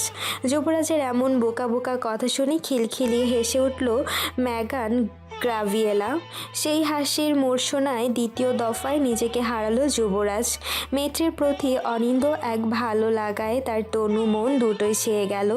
নিজেকে কোনো মতে ধাতস্থ করে গলা খাকারি দিয়ে ট্রেন্সকোটের 2 পকেটে হাত দিয়ে সোজা হয়ে দাঁড়ালো যুবরাজ। তা আমাকে এখানে ডাকার কারণটা কি জানতে পারে মিস মেগান? প্রশ্নটি করে জিজ্ঞাসু দৃষ্টিতে মেয়েটির দিকে অনিমেষ তাকিয়ে রইল যুবরাজ। হঠাৎই আপনাকে অনেক দেখতে ইচ্ছে করছিল ডক্টর। যদিও এটা আমার জন্য অন্যায় আবদার, তবুও নিজেকে কন্ট্রোল করতে পারিনি এবং আমি এর জন্য দুঃখিত। নিচু মিনমিনে কণ্ঠে কথাটি বলে লজ্জায় মাথা নুয়ে ঠোঁটে ঠোঁট চেপে দাঁড়িয়ে রইল ম্যাগান। মেয়েটির সহজ স্বীকারোক্তিতে বেশ মুগ্ধ হলো যুবরাজ। মেয়েটি যুবরাজের থেকে কি চাচ্ছে এটা বুঝতে যুবরাজের 1 সেকেন্ডও সময় লাগেনি। তবে ভালোবাসা আদান প্রদানের ব্যাপারে যুবরাজ শতভাগ অনেস্ট থাকতে চায়। আমি জীবনে একজনকে ভালোবাসবো, আর সে ভালোবাসা কখনো কমবে না, দিনকে দিন বাড়তেই থাকবে। প্রতিদিন নতুন করে ভালোবাসবো আমি তাকে। And I don't even know who that lucky girl is. নিজের মনের কথা মনে রেখে যুবরাজ ম্যাগানের উদ্দেশ্যে কঠিন কণ্ঠে বলে উঠল, আমার প্রতি আপনার জাস্ট মোহ জেগেছে মিস মেগান। 2 দিন পরে মোহ কেটে যাবে, তখন আমাকে আর আপনার মনে ধরবে না, সম্পর্কে বিতৃষ্ণা আসবে। তার চাইতে লম্বা সময় ধরে দুজনের সম্পর্ক জেনেই তবে একটা নামযুক্ত সম্পর্কে আগানো উচিত বলে। যুবরাজের এমন কঠিন কথায় ম্যাগান গ্রাভিয়েলার বড় পাপড়িযুক্ত নীল চোখ দুটো থেকে ঝরঝর করে মুক্ত দানার ন্যায় উষ্ণ জল ঝরে পড়ল। মেয়ে মানুষের কান্না বরাবরই পুরুষ হৃদয়ের দুর্বলের কারণ। যুবরাজের বেলায়ও তাই ঘটল। তার বিগলিত মন বারবার আগ্রসী হলো তরুণীর চোখের জল মুছিয়ে দিতে, কিন্তু যুবরাজ কঠিনভাবে নিজেকে শাসিয়ে আটকে রাখল। এমন বিষণ্ণ পরিস্থিতিতে হঠাৎই যুবরাজের পকেটের মোবাইল নামক যন্ত্রটি কর্কশ স্বরে বেজে উঠল। সেই শব্দে কিঞ্চিত কেঁপে উঠল ম্যাগান। দ্রুত ফোন রিসিভ করতেই ওপাশ থেকে কেউ একজন খুব সিরিয়াসভাবে কিছু বলে চলল, যেটা শোনা মাত্র যুবরাজের চোয়াল শক্ত হয়ে কপালের শিরা ফুলে উঠল। ওপাশের ব্যক্তির কথা শেষ হতেই যুবরাজ লম্বা একটা নিঃশ্বাস লুকিয়ে বলে উঠল, ওটি রেডি করতে বল, আমি এক্ষুনি আসছি। ফোন কেটে পকেটে ভরতেই যুবরাজ ম্যাগানের দিকে আহত দৃষ্টি দিল। মিস মেগান, হঠাৎ আপনার বাবার অবস্থা খারাপ হয়ে গিয়েছে, এখন অপারেশন করানোটা জরুরি। আপনি হসপিটালে চলুন আমার সাথে। ম্যাগান কোনো বিয়োগ না করে অবনত মস্তকেই যুবরাজের সাথে সাথে চলতে লাগলো। সারাটা রাস্তা কেউ কারোর সাথে কোনোরূপ কথা বলেনি। হসপিটালে এসে গাড়ি থেকে নেমে ম্যাগানকে কিছু না বলে যুবরাজ দৌড়ে চলে যায় হসপিটাল ডিনের কাছে। সরি স্যার, আমি কোনোভাবেই ডক্টর ফায়েজের সাথে ওটি শেয়ার করতে পারবো না। আমি আমার সহকারী হিসেবে ডক্টর রেহানকে পাশে রাখতে চাই। Listen mister UV, doctor Fayaz অনেক ব্রিলিয়ান্ট এবং মেডিসিন স্পেশালিস্ট। আর জ্যাকব গ্যাব্রিয়েলের এই সমস্যা চিকিৎসা বিজ্ঞানে হার্টের ক্ষেত্রে বিরল। এজন্য হসপিটাল কর্তৃক বিশেষ অনুরোধে ডক্টর ফায়াজকে লন্ডন থেকে এখানে এনেছে। তোমার চাইতে সে সিনিয়র বটে, অভিজ্ঞতা একটু বেশি থাকবে, এটাই স্বাভাবিক। তাই আমি তোকে রিকোয়েস্ট করব বেশি বাড়াবাড়ি না করে দ্রুত অতীতে যেতে। তোমরা দুজনে যদি জ্যাকব গ্যাব্রিয়েলকে সুস্থ করতে পারো তাহলে এটা আমাদের হসপিটালের রেপুটেশনের জন্য বেটার হবে। আর এই অপারেশনের জন্য কোনো চার্জ পর্যন্ত নেবে না। এখন তুমি যদি তার সাথে নিজেকে খাপ খাওয়াতে না পারো সেটা তোমার ব্যর্থতা। একদমই কথাগুলো বলে হসপিটালের ডিন রবার্ট হ্যারিসন খটখট করে কম্পিউটারের কিবোর্ড চেপে কাজে মনোযোগ দিলেন। অসহায় ভঙ্গিতে যুবরাজ কিছুক্ষণ ডিনের দিকে তাকিয়ে রইল, এরপর আহত কণ্ঠে বলে উঠল, He is a devil, sir. He may be a good doctor, but he is not a good soul. Mount Sinai hospital এবং বৃহৎ অপারেশন থিয়েটারে অস্ত্রোপচারের উদ্দেশ্যে অক্সিজেন মাস্ক লাগিয়ে অচেতন অবস্থায় শুয়ে রাখা হয়েছে জ্যাকব গ্যাব্রিয়েলকে। তার হৃদযন্ত্রের রক্তনালীতে 3টি ব্লক ধরা পড়েছে, সেই সাথে সোরিয়াসিস এবং রিউমাটয়েড আর্থ্রাইটিসের প্রবলেম রয়েছে। যে কোনো সময় পেশেন্টের যা কিছু হয়ে যেতে পারে। বিজ্ঞ প্রবীণ ডক্টরদের কপালে চিন্তার সূক্ষ্মভাস। শুধু নির্বিকার যুবরাজ। ডক্টর রেহান সব কিছু পর্যবেক্ষণ করে ওকে সিগন্যাল দিতেই নিজেদের জীবাণুমুক্ত করে হাতে গ্লাভস পরে একে একে ওটিতে প্রবেশ করলেন 8 জন ডক্টর। 2 জন নার্স এসে প্রত্যেকের সার্জারি অ্যাপ্রন, মাস্ক এবং মাথার ক্যাপ পরিয়ে সাইডে সরে দাঁড়ালেন। সকলের মাথায় যখন অপারেশনের ঝুঁকি নিয়ে চিন্তার ঝোঁক, সেই সময় যুবরাজের দিকে তাকিয়ে ডেভিল হাসি দিয়ে নিজের দুর্ধর্ষতা জাহির করলো কেউ একজন। স্লাইনের ড্রপ পয়েন্ট ঠিক করতে করতে সেই ক্রু হাসি ঠিক যুবরাজের নজরে ধরা দিল। সেই হাসিকে উপেক্ষা করে নিজের হেড সার্জিক্যাল লাইটস পরিধান করে অপারেশন শুরু করার নির্দেশ দিল যুবরাজ। অ্যানেস্থেসিয়ার ডোজ বেশি ঠেকছে আমার কাছে ডক্টর ইউভি। কথাটি বলেই সাইডে ফেলে রাখা ইঞ্জেকশনটি হাতে নিয়ে নাড়াচাড়া করতে লাগলো ডক্টর রেহান। সাথে সাথেই একজন প্রবীণ ডক্টর বলে উঠল, ভুলে যেও না, যিনি ডোজ ঠিক করেছেন তিনি ওয়ার্ল্ডের বেস্ট মেডিসিন স্পেশালিস্ট। ডক্টর রেহানের খুঁতখুঁতে ভাব তবুও যেন গেল না। প্রথমে আমাদের বাইপাস করার জন্য শরীরের যে কোনো অংশ থেকে সচল রক্তনালী কালেক্ট করতে হবে। এরপর সেটা হৃদযন্ত্রে প্রতিস্থাপন করতে হবে। এরপর আমরা বাকি অস্ত্রোপচারের ট্রিটমেন্ট করব। আমি শিওর করে বলতে পারছি না কত ঘন্টা সময় লাগবে সকল কাজ কমপ্লিট করতে। তবে সবাইকে অনুরোধ করব ধৈর্য সহকারে অপারেট করতে। সকলের মনোযোগ আকর্ষণ করে কথাগুলো বলে হাতে স্কলপেল তুলে নিল যুবরাজ।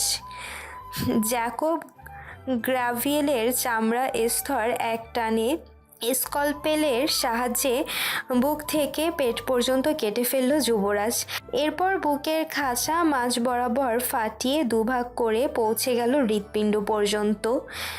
চেস্ট রেস্ট্রাক্টরের সাহায্যে বুকের দুপাশের চামড়া সমেত খাঁচা শক্ত করে টাইট করে আটকিয়ে নিয়ে সার্জিক্যাল ইকুইপমেন্টের সহায়তায় চলতে লাগলো অপারেশনের প্রসেস। ডক্টর ফায়াজ একে একে কোথায় কতটুকু মেডিসিন প্রয়োগ করতে হবে সেটার দিক নির্দেশনা দিচ্ছেন। ডক্টর রেহান জ্যাকব গ্রাভিয়েলের পায়ের থেকে সচল রক্তনালী কেটে নিয়ে যুবরাজের দিকে একটা ফোর্সেসের সহায়তায় এগিয়ে দিল। দক্ষ যুবরাজ একে একে তার কাজ শেষ করে সাকশনের সাহায্যে যে অতিরিক্ত ব্লাড ফ্লুইড ক্লিন করার প্রসেস শুরু করতে নেয়, ঠিক তখনই হার্টের সকল জয়েন্ট ছুটে ফিনকি দিয়ে রক্ত উপচে পড়ে যুবরাজের মুখে গিয়ে লাগে। এই দৃশ্য দেখে সকল ডক্টরসদের মধ্যে ভয়াবহ আতঙ্ক পরিলক্ষিত হতে থাকে। মুহূর্তেই শেষ হয়ে যাওয়ায় সাকসেসফুল অপারেশনটি অদক্ষ ডাক্তারের ভুল অপারেশনই রূপ নেয়। যুবরাজ দ্রুত হ্যামট্রাস্ট টুলসের সহায়তায় সহায়তায় রক্তনালীগুলো রোধ করে ব্লিডিং ফ্লো কমানোর চেষ্টা করে, কিন্তু সেটা কমানোর পরিবর্তে দ্বিগুণ ফোর্সে জ্যাবোগ্লেভিয়েলের নাক মুখ দিয়ে ছিটকে বেরিয়ে আসে। মুহূর্তে অপারেশন থিয়েটারে রক্তের বন্যা বয়ে যায়। পেশেন্ট পালস মনিটরের বিগ বিগ আওয়াজ যুবরাজের মস্তিষ্ক বিক্ষিপ্ত করে তুলেছে। উন্মাদের ন্যায় যুবরাজ ডক্টর রেহান এবং বাকি ডক্টর জ্যাবোগ্রাভিয়েলকে বাঁচানোর শেষ চেষ্টা করে যাচ্ছেন, কিন্তু ডক্টর ফায়াজ নীরব, যেন কোনো মজার তামাশা দেখতে বসেছেন তিনি। পাশের চেয়ারে পায়ের উপর পা তুলে রক্তযুক্ত হাত দুটো থুতনিতে ঠেকিয়ে আয়েসি ভঙ্গিতে মুখে তৃপ্তির হাসি ঝুরিয়ে রক্তের স্রোত দেখে যাচ্ছেন। তার কাছে মনে হচ্ছে এর চাইতে মজার এবং আনন্দের কোনো দৃশ্য পৃথিবীতে দ্বিতীয় হতেই পারে না। মুহূর্তেই পালস রেটিং 0-তে এসে মনিটরের বিপ সাউন্ড শিথিল হয়ে এলো। বাকি ডক্টরস হাল ছেড়ে নিজেদের সার্জিক্যাল মাস্ক খুলে ফেললেন, কিন্তু যুবরাজ তার চেষ্টায় অনড়। চিকিৎসা বিজ্ঞানের সকল কৌশল ফলো করেও যুবরাজ ব্যর্থ হয়ে মুখ থুবড়ে পড়ল। তার ধবধবে সাদা অ্যাপ্রন রক্তে লাল বর্ণ ধারণ করেছে। শুধু তাই নয়, সমস্ত শরীর চুয়ে ছুঁয়ে রক্তের টকবগে ফোঁটা গড়িয়ে পড়ছে। বাকি ডক্টরস নিজেদের অপারগতা স্বীকার করে বেরিয়ে যেতেই হাঁটু মুড়ে বসে পড়ল যুবরাজ। এই প্রথম তার নিজেকে খুনি মনে হলো।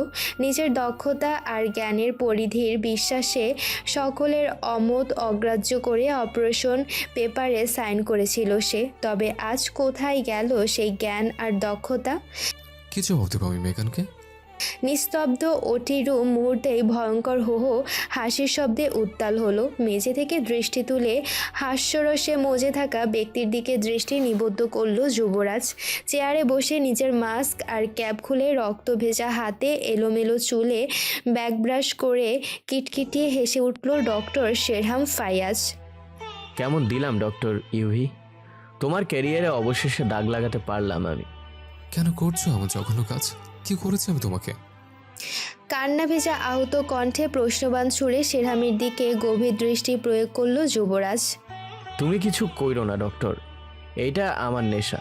আমি এগুলোর মধ্যে আমার সুখ খুঁজে পাই এবং আমি সুন্দর সুন্দর দৃশ্য দেখতে পছন্দ করি। পৃথিবীতে সবচেয়ে সুন্দর দৃশ্য কি জানেন? পৃথিবীতে সবচেয়ে সুন্দর দৃশ্য হচ্ছে মানুষের মৃত্যু দৃশ্য। যে মৃত্যু যত কষ্টের, সেই মৃত্যু দৃশ্য তত সুন্দর। বহুদিন বাদে তাজা রক্তের গন্ধ পেলাম।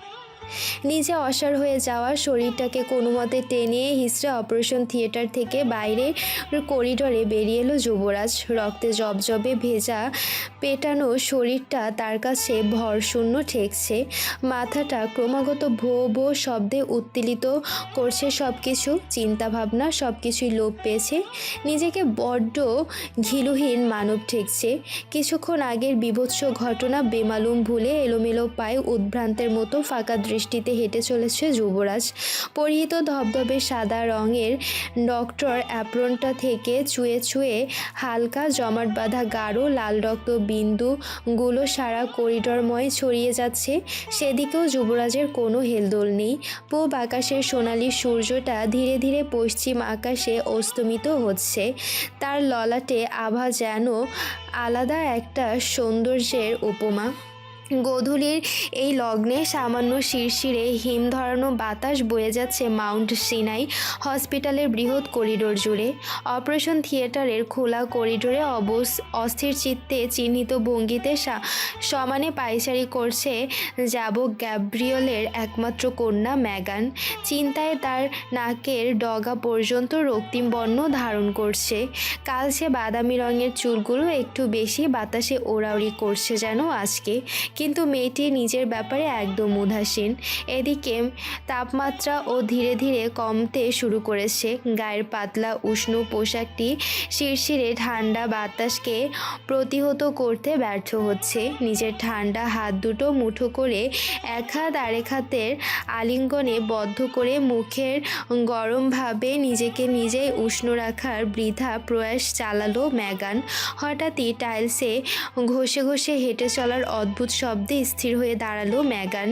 নিজের অবনত দৃষ্টির সম্মুখে পেতে যুবরাজকে এমন ভয়ঙ্কর অবস্থায় দেখে থরথর করে কেঁপে উঠল সে।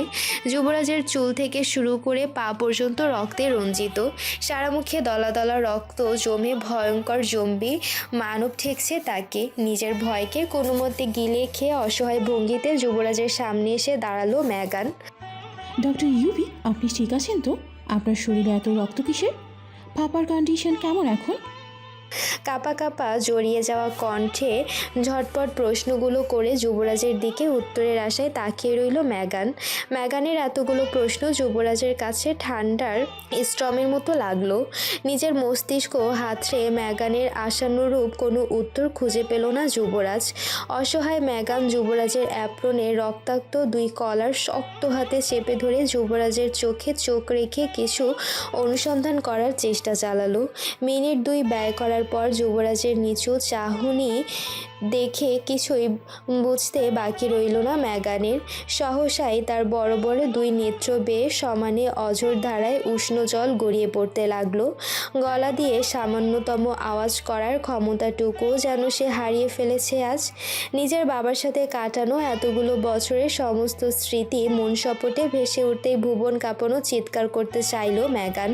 বুকের খাঁচার ভেতর সেই চিৎকারটাকে যেন গলা চেপে রোধ করে ফেলল। হাজার চেষ্টা করেও মেগান তার ভেতরের কষ্টগুলোকে উজাড় করতে পারল না। I killed your father, Miss Megan. He died because of my fault. I'm a murderer. Call the police for arrest me, please. অনুভূতিহীন সোজাসাপটা অকপট স্বীকারোক্তিতে কিছুটা ঘাবড়ে গেল মেগান।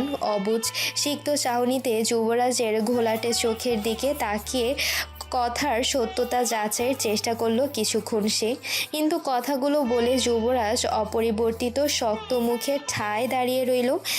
মেগান কিছু বলার আগেই লাইটস, ক্যামেরা আর মানুষের চিৎকার চেঁচামেচিতে নিজের ধ্যান ছেড়ে সামনে তাকালো দুজনে। হঠাৎই চারপাশে এত মানুষের সমাগম দেখে আতঙ্কে যুবরাজের রক্তে ভেজা হাত খামচে ধরল মেগান। অপ্রস্তুত যুবরাজকে আরও বেকায়দায় ফেলতে রিপোর্টার্সরা নানান ধরনের বিকৃত মস্তিষ্কের প্রশ্ন সমূহ ছুটতে লাগলো। শুনেছি আপনি হাসপাতালের সকল ডক্টরদের কথা অবাধ্য হয়ে এই অপারেশনের জন্য সাইন করেছেন। আপনি কি ডাক্তার নাকি নরপিশাচ? জ্যাকব গ্রাভিয়েল এর সাথে আপনার কি পুরনো কোনো শত্রুতা ছিল, যার জের ধরে আপনি জীবন প্রদীপ এভাবে নিভিয়ে দিলেন? নিউ ইয়র্ক শহরের টিভি চ্যানেলের প্রত্যেকটি রিপোর্টার্সের কাছ থেকে এমন ভয়াবহ ইংরেজি প্রশ্নবাণী যুবরাজ যেন পায়ের নিচের মাটি হারিয়ে ফেলল। নিজের কাছে নিজেকেই তার বদ্ধ উন্মাদ মনে হচ্ছে। সকল প্রশ্নের সুন্দর বিস্তৃত ব্যাখ্যাজনিত উত্তর গলার কাছে তালগোল পাকিয়ে আটকে রইল। বোকা অবুঝ জড়জীর্ণ মানুষের মতো ফ্যালফ্যাল করে রিপোর্টার্সগুলোর দিকে শুধু নীরবে তাকিয়ে রইল যুবরাজ। শুনশান নীরব হসপিটাল নিমিষের ব্যবধানে লোকারণ্যে হয়ে উঠল। আশেপাশের কেবিনের পেশেন্ট থেকে শুরু করে অন্যান্য ডাক্তার এবং বাইরের মানুষে ভরে গেল হসপিটালের করিডোর। নিজেদের ক্ষোভ ধরে রাখতে না পেরে যুবরাজকে উদ্দেশ্য করে কেউ নিজের স্যান্ডেল ছুঁড়ে মারল, কেউ বা গরম কফি ছুড়ল, কেউ কেউ ভিড় ঠেলে যুবরাজকে আঘাত করার জন্য মরিয়া হয়ে উঠল, কেউ কেউ বিশ্রী গালাগাল দিতেও ভুল করল না। নিজের ডাক্তারি পেশার 3 বছরের ক্যারিয়ারের সকল সম্মান যেন নিমিষেই খুঁয়ে ফেলল যুবরাজ। যেই মানুষগুলো সম্মানের শ্রেষ্ঠ সিংহাসনে তাকে বসিয়েছিল এতদিন, আজ তারাই তাকে টেনে হিসড়ে পদদলিত করছে। আজকের এই দুঃস্বপ্নময় অভিজ্ঞতায় যুবরাজ যেন অনুভূতিহীন অদ্ভুত জন্তু হয়ে সকলের সামনে মুখ থুবড়ে পড়ে রইল। চারপাশে বিক্ষুব্ধ জনতা যখন যুবরাজের থেকে মুখ ফিরিয়ে ঘৃণা প্রদর্শন করতে লাগলো, ঠিক সেই সময় যুবরাজের হাত শক্ত করে চেপে ধরল মেগান। নিজের বুক চিরে ঠেলে বেরিয়ে আসা কান্নাকে বহু কষ্টে রোধ করে সকলের উদ্দেশ্যে মিহি কণ্ঠে চিৎকার করে বলে উঠল, প্লিজ স্টপ দিস ননসেন্স। আমার বাবা আগে থেকেই অনেক অসুস্থ ছিল। অপারেশনের জটিলতায় উনি মারা যাবে এটা আমরা আগে থেকেই জানতাম। সব কিছু জেনে বুঝেই আমরা বন্ড সাইন করেছি, কারণ পাপা শেষ চেষ্টা করতে চেয়েছিলেন। এখানে ডক্টর ইউভির কোনো দোষ নেই। তাই আমি আপনাদের করজোর অনুরোধ করব, আপনারা প্লিজ ওনাকে ব্লেম করা বন্ধ করবেন। আজকের এই অনাকাঙ্ক্ষিত ঘটনায় আমরা দুজনেই ভেঙে পড়েছি। প্লিজ আমাদের একটু স্পেস দিন। কান্না ভেজা উঁচু কণ্ঠে এক বাক্যে কথাগুলো শেষ করে যুবরাজের থাবার ন্যায় হাত ধরে টেনে ঠেলে বেরিয়ে গেল মেগান। জ্ঞানশূন্য যুবরাজ অন্ধের যষ্টির মতো মেগানকে অনুসরণ করে চলতে লাগলো। এই দৃশ্য দেখে দূর থেকে শেরহাম দাঁতের দাঁত চেপে কটমট করে উঠল। যুবরাজের অপদস্থ হওয়ার দৃশ্য খুব কঠিনভাবে তাকে আনন্দ দিয়ে যাচ্ছে, কিন্তু মেয়েটির সাংঘাতিক স্পর্ধায় নিজের আনন্দের ব্যাঘাত ঘটতেই মুখের হাসি মিলিয়ে চোয়াল শক্ত হয়ে গেল। নিজের রাগ কন্ট্রোল করতে না পেরে হাতে থাকা জুসের ক্যান হাত থেকে ফ্লোরে ফেলে পায়ের সহিত পিষে কষলে গমগমে কণ্ঠে বলে উঠল, যুবরাজের প্রতি ভালোবাসা দেখানোর জন্য তোকে চূড়ান্ত দাম দিতে হবে ব্লাডি হোয়াইট বিচ। এমন আজাব দেব তোকে রু পর্যন্ত কেঁপে উঠবে। তোকে আমি খুব করে আমার আসল চেহারা চিনিয়ে ছাড়ব। যুবরাজের মুখ থেকে এইটুকুন ঘটনার বর্ণনা শুনে ডুকরে কেঁদে উঠলেন সামিনা। যেই ছেলেকে নিজের সবটুকু দিয়ে আদর ভালোবাসায় বড় করেছেন, সেই ছেলের জীবন মুহূর্তেই এমন বিষাদের কালো মেঘে ঢেকে গেছে। মা হয়েও এটা তিনি বুঝতেই পারেননি। এত বড় ব্যর্থতা নিয়ে কিভাবে বেঁচে আছেন তিনি। নিজের সকল ব্যর্থতা ঘুচাতে শক্ত হাতে যুবরাজকে বুকে টেনে হাউমাউ করে কেঁদে উঠলেন সামিনা। বাবা রে, ও বাবা, আমার সোনা বাবা, মাম্মা তোর কষ্ট বুঝতে পারিনি রে বাবা। না বুঝে সবসময় তোর উপর অনেক কিছু চাপিয়ে দেবার চেষ্টা করেছি আমি, আমাকে মাফ করে দে বাবা। সামিনার কান্নায় আকাশ বাতাস ভারী হলো। সামিনার পিঠ জড়িয়ে কাঁধে থুতনি রেখে নীরবে অশ্রু বিসর্জন দিতে লাগলো যুবরাজ। ও আমার ভালোবাসার মানুষগুলোকে আমার থেকে কেড়ে নেবে মাম্মা, আমাকে বরবাদ করতে। এটাকে সে শক্ত হাতিয়ার হিসেবে বারবার ব্যবহার করতে চেয়েছে। কথাগুলো বলে দ্রুত দুই হাত দিয়ে চোখ মুছে উঠে দাঁড়ালো যুবরাজ। নিজের চোখের ঝরে যাওয়া অশ্রু দানা নরম হাতের কর্পুটে মুছে যুবরাজের উদ্দেশ্যে সামিনা শুধালো, তুই কি কাউকে ভালোবেসেছিস কখনো? সামিনার প্রশ্ন শুনে বাইরের খোলা জানালায় শূন্য দৃষ্টি মেলল যুবরাজ। এরপর লম্বা একটা দীর্ঘশ্বাস ছেড়ে ধরে আসা গলায় বলল, ডক্টর রেহানের বোনকে বিগত 8 বছর ধরে আমি ভালোবাসি মাম্মা। মাউন্ট সিনাই হসপিটাল থেকে যুবরাজকে চিরজীবনের নিষিদ্ধ ঘোষণা করা হয়েছে। শুধু তাই নয়, নিউ ইয়র্ক সিটির কোনো হসপিটালে এই যুবরাজ আর ডাক্তারি পেশায় নিয়োজিত হতে পারবে না। হসপিটালের ডিন যুবরাজের সকল মেডিকেল স্টাডির ডকুমেন্টস মুখ বরাবর ছুঁড়ে মারলেন। You are a murderer, we don't want you anymore, get out of here before I snap your neck. দিনের মুখের এমন কঠিন শব্দগুলো যুবরাজের কর্ণগহ্বরে বারবার বাজতে লাগলো। যেই দিন যুবরাজের সাফল্যে কত শত বাহবা দিয়েছে, সেই মুখেই আজ সে তাকে একজন খুনি উপাধি দিচ্ছেন। নিজের সাথে ঘটে যাওয়া সব কিছুই যুবরাজের কাছে অবিশ্বাস্য লাগছে। হসপিটাল ডিনের রাগী আগ্রাসী চেহারা দেখে যুবরাজের দৃষ্টি স্থির হয়ে রইল। দিনের মুখের এমন অসহনীয় বাণী সহ্য করতে না পেরে নিজের দুই কান চেপে ধরে হাঁটু মুড়ে ফ্লোরে বসে পড়ল যুবরাজ।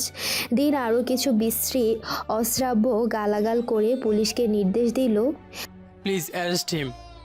নিউ ইয়র্ক পুলিশ যখন যুবরাজের হাতে হ্যান্ডকাফ লাগায়, যুবরাজের তখন মনে হতে থাকে সে কোনো ভয়ানক দুঃস্বপ্ন দেখছে। একটু পরে ঘুম ভেঙে গেলে হয়তো স্বপ্নটাও ভেঙে যাবে। সেই ভরসায় যুবরাজ নির্বিকার হয়ে মেঝেতেই বসে থাকে।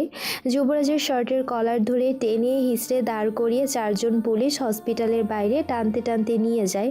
পেছন থেকে অসহায় মেগান যুবরাজকে বাঁচানোর প্রাণপণ চেষ্টা করে যাচ্ছে, কিন্তু তাকে যেন কেউ শুনতেই পাচ্ছে না।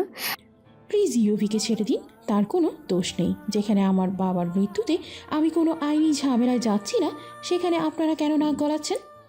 মেগানের ভাঙা গলার ফ্যাসফেসে আওয়াজ কারো কানেই প্রবেশ করল না। শেষমেশ উপায় না পেয়ে অষ্টাদশী অসহায় বালিকা যুবরাজের কোমর পেঁচিয়ে জাপটে ধরে আটকাবার চেষ্টা করে। মেয়েটিকে পাগল আখ্যা দিয়ে সজোরে ধাক্কা দিয়ে সরিয়ে দেয় একজন শ্বেতাঙ্গ পুলিশ অফিসার। যুবরাজ কিছু ঠাউর করার আগেই পুলিশ ক্যাবের দরজা খুলে ভেতরে ঠেসে বসিয়ে গাড়ির দরজা লাগিয়ে পুলিশ স্টেশনে নিয়ে চলতে থাকে। এদিকে শীর্ণ শরীরটা ধাক্কার টাল সামলাতে না পেরে পাশে থাকা খুঁটির সাথে বাড়ি খেয়ে পড়ে যায়।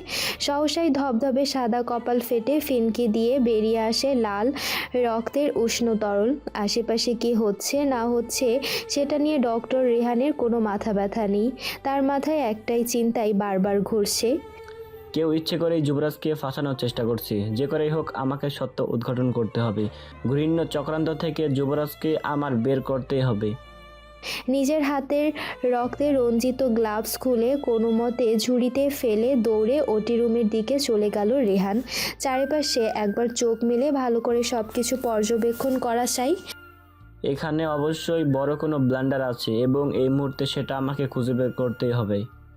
নিজের অ্যাপ্রন টেনে খুলে দ্রুত হাতে সেটাকে হ্যাঙ্গারে ঝুলিয়ে শার্টের হাতা ফোল্ড করে নিল রেহান। এরপর নিজের দুই হাতের সাহায্যে উপর হয়ে সারা ওটি রুমে ছড়িয়ে থাকা জিনিসগুলো একত্র করলো। একটা তুলার টুকরো থেকে শুরু করে সিজার পর্যন্ত বাদ রাখলো না রেহান। কিছুক্ষণ তল্লাশির পর সেরকম সন্দেহজনক কিছু না পেয়ে আশেপাশে আরও খুঁজতে লাগলো সচেতন নজরে। অদূরে পরিত্যক্ত একটি ডাস্টবিন নজর কাড়ে ডক্টর রেহানের। এটা এখানে কিভাবে এলো? গতকাল যখন ওটিতে এসেছিলাম তখন তো এটা একদম কর্নারে সিটিয়ে রাখা হয়েছিল। যুবরাজের চিন্তা এবং অনাকাঙ্ক্ষিত ঘটনার প্রেক্ষিতে চতুর রেহান সেই ঝুড়ির দিকে এগিয়ে গেল। এক হাতে ঝুড়িটিকে ধরে অন্য হাতে সার্জারির বড় লাইট অন করে অপারেশন টেবিলের উপর সেই ঝুড়ি কাত করে সব কিছু ঢেলে দিল। ঝুড়ির ভেতর থেকে বেরিয়ে আসা জিনিসের দিকে তাকিয়ে রেহানের চক্ষু কোটর থেকে বেরিয়ে আসার উপক্রম। দ্রুত হাতে রেহান সবগুলো সিরিঞ্জ আর কাছের ছোট মেডিসিন কিট চোখের সামনে তুলে নাম পড়তে লাগলো। একে একে 7টা প্রাণঘাতী মেডিসিন দেখে রেহানের প্রাণ কণ্ঠনালী পর্যন্ত চলে এলো। শ্বাস নিতেও যেন তার কষ্ট হচ্ছে। মুহূর্তে মুহূর্তে পিটুইটারি গ্রন্থি থেকে রক্ত ছলকে উঠে মস্তিষ্কে উত্তপ্ত করছে। ঝটপট এভিডেন্সগুলো গুছিয়ে নিজের ফোন বের করে দ্রুত ছবি তুলে জিনিসগুলো নিয়ে নিজের অ্যাপার্টমেন্টের দিকে ছুটে চলল রেহান। স্পেশাল বেল নিয়ে 1 ঘন্টার জন্য যুবরাজের সঙ্গে দেখা করতে এসেছে রেহান। দুদিনেই ছেলেটা অনেকটা শুকিয়ে গিয়েছে। ফর্সা মুখটি মলিনতায় কালো বর্ণ ধারণ করেছে। ক্লিন শেপের চকচকে গাল দুটো খোঁচা খোঁচা দাড়িতে ভরে গিয়েছে। চোখের নিচেও জমেছে অনেকটা কালি। তার গায়ের কমলা রঙা অপরাধীর পোশাক দেখে মনে হচ্ছে 1000 বছরের অত্যাচারিত কয়েদি সে। হাতে হ্যান্ডকাফ লাগিয়ে একজন কনস্টেবল কাজের ক্রিমিনাল ভিজিটিং রুমে যুবরাজকে নিয়ে এসে চেয়ারে বসিয়ে টেবিলে থাকা হ্যান্ডকাপ স্টাফের সাথে হ্যান্ডকাপের চেন আটকে দিয়ে বেরিয়ে গেল। সামনাসামনি যুবরাজ আর রেহান, তবুও শরীর স্পর্শ করে বুকে টেনে পিঠে হাতড়ে সান্ত্বনা দেবার কোনো উপায় নেই। সামনে থাকা মজবুত কাচের দেয়ালটি যেন দুজনের মধ্যে যোজন যোজনের দূরত্ব তৈরি করেছে। কেন এসেছিস এখানে? নিজের ভালো চাইলে চলে যা। আমার সাথে তোকে মাখামাখি অবস্থা দেখলেও তোকে আসতে ছাড়বে না। আহত নরম স্বরে কথাগুলো বলে নিজের চোখের ফুঁসে ওঠা জলকে নিয়ন্ত্রণের ব্যর্থ চেষ্টা করতে লাগলো যুবরাজ। পকেট থেকে নিজের ফোন বের করে গ্যালারি অপশনে গিয়ে ফোনটা যুবরাজের সামনে মেলে ধরল রেহান। প্রথমে উদাসীন ভঙ্গিতে নজর দিলেও অপরিচিত বিষাক্ত মেডিসিন দেখে থমকে গেল যুবরাজ। না চাইতেও নিজের বাদামি চোখের মণি থেকে টুপটুপ করে অশ্রু ঝরতে লাগলো। তার মানে অপারেশনের জটিলতার জন্য জ্যাকব গ্যাব্রিয়েলের মৃত্যু হয়নি? কথাখানা বলে লম্বা আঙ্গুলির সহায়তায় থুতনি সমেত নিজের মুখ চেপে ধরল যুবরাজ। না, তাকে কার্ডিয়াকে অ্যারেস্টের ইঞ্জেকশন পুশ করা হয়েছে। শুধু তাই নয়, তার বয়সের তুলনায় বেশি পরিমাণে অ্যানেস্থেসিয়া ইনজেক্ট করা হয়েছে তার শরীরে। নর্মাল অ্যানেস্থেসিয়ার পরিবর্তে তাকে স্টেডিয়াম থিওপেন্টাল বারবিটুরেট অ্যানেস্থেসিয়া দেওয়া হয়েছে। এজন্যই সে এত দ্রুত অবচেতন হয়েছিল। সবচেয়ে মারাত্মক খেলাও কি খেলছে জানিস? যুবরাজের উদ্দেশ্যে প্রশ্ন ছুড়ে বিজ্ঞের ন্যায় তাকিয়ে রইল রেহান। অবোধ শিশুর ন্যায় যুবরাজ রেহানের চোখে চোখ রেখে আহত কণ্ঠে জানতে চাইল, কি করেছে? আমাদের সামনেই ও জ্যাক গ্যাব্রিয়েলকে পটাশিয়াম ক্লোরাইড পুশ করেছে, যার জন্য ধীরে ধীরে কার্ডিয়াকে অ্যারেস্ট হয়ে জ্যাক গ্যাব্রিয়েল মৃত্যুবরণ করেছেন, কিন্তু আমরা কেউ টের পাইনি। রেহানের মুখে শেরহামের এমন হৃদয়হীনের মতো খুনের বর্ণনা শুনে নিজের চুল খামচে ধরে টেবিলে কপাল থেকে চোখ বন্ধ করে কষ্টে বেরিয়ে আসা চিৎকার রোধ করে যুবরাজ। কোনো কিছুই যেন তার মাথায় ঢুকছে না। শেরহাম কেন তার পেছনে এভাবে লেগেছে এটাও তার অজানা। তুই আমাকে শেরহামের সকল আপডেট কালকের মধ্যে জানাবে। আগামী 2 দিনের মধ্যে আমাকে কোর্টে তোলা হবে। এত বড় গেম যেহেতু শেরহাম আমার সাথে খেলেছে, তাহলে এত দ্রুত আমাকেও ছাড়বে না। অবশ্যই বড় কিছু করার অপেক্ষার প্রহর সে কমছে। তাই যা করার আজ রাতের মধ্যে করতে হবে। যুবরাজের কথা শেষ হতে না হতে কনস্টেবল নম্রভাবে জানিয়ে দিল, ইয়োর টাইমস আপ। যাওয়ার আগে যুবরাজের গভীর চোখের দিকে একবার চাইল রেহান। চোখে চোখে নিজেদের অপ্রয়োজনীয় কথা সারতেই জেল থেকে বেরিয়ে নিজের গাড়িতে উঠে বসলো রেহান। তোকে আমার খুব ভালো লাগে যুবরাজ শাহির, আর ভালো লাগে বলেই তোকে আমি এভাবে কষ্ট দেই। তোর কান্না আমাকে যে কি পরিমাণ তৃপ্ত দেয় এটা ভাষায় প্রকাশ করা যায় না। উফ, কি সুন্দর চোখ তোর। তোর চোখের কাতরতা আর জল দুটো আমার বেশ পছন্দ। মৃদু হলুদ আলোর নির্জন কক্ষে ইজি চেয়ারে বসে হুইস্কির গ্লাসে বরফ ঢেলে তা নাড়তে নাড়তে বিড়বিড় করে কথাগুলো বলে চলেছে শেরহাম। বিশাল বড় অ্যাপার্টমেন্টের বৃহৎ কক্ষ জুড়ে যুবরাজের বড় বড় ছবি আর লেখালেখিতে পরিপূর্ণ। তুই না চাইতেও অনেক বড় ভুল করে ফেলেছিস যুবরাজ। তোর প্রথম অপরাধ তুই আমার মনে ধরেছিস। মনে ধরার একটাই কারণ আছে অবশ্য। তোর জন্য আমি আমার পাপার কাছে অবহেলিত হয়েছি। আমার পাপার ভালোবাসা ভাগ বসানোর দুঃসাহস দেখিয়েছিস তুই। তোর জীবনে সব ভালো আমি আস্তে আস্তে করে কেড়ে নেব। দাঁতে দাঁত পিষে কথাগুলো বলেই হো হো করে হেসে উঠল শেরহাম। মুহূর্তেই সেই হাসি বিলীন হয়ে তা ক্রোধে রূপ নিল। সেই ক্রোধ ঠেকাতে না পেরে হুইস্কির বোতল দিয়ে নিজের মাথায় নিজেই বাড়ি মারল শেরহাম।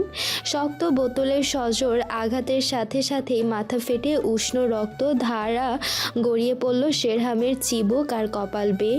কিঞ্চিত আলোতে বেলকুনির বিশাল থাই পার্টিশনে নিজের রক্তাক্ত ভয়ঙ্কর অবয়ব দেখে কিটকিট হেসে উঠল Sherham. Sherham Fayaz is the most handsome man in the world. কথাটি সগর্বে বলে কিছুক্ষণ হাসার পর আপনা আপনি হাসি বন্ধ করে কঠিন রাগে ফুঁসতে লাগলো সে। নিজের মুখাবয়বে 2 হাতের আঙ্গুলি সঞ্চালন করতে করতে ভাবতে লাগলো, আমি যদি পৃথিবীর সবচেয়ে সুদর্শন পুরুষ হই তাহলে মেগান গাব্রিয়েলা যুবরাজের হাত ধরল কেন? তাহলে কি যুবরাজ বেশি সুন্দর? এবার যেন শেরহামের রাগ গগনচুম্বী হলো। নিজেকে নিজেই শক্ত হাতে আঘাত করতে করতে রক্তাক্ত করে ফেললো নিমিষেই। এরপর সেখান থেকে উঠে এসে একটা রিভলভার তুলে নিয়ে ওয়ালে টানানো যুবরাজের বিশালাকার ফটোতে একের পর এক গুলি চালাতে লাগলো। এভাবে কিছুক্ষণ কেটে যাওয়ার পর রক্তাক্ত শরীরেই ধপ করে বিছানায় শুয়ে ঘুমের রাজ্যে তলিয়ে গেল শেরহাম।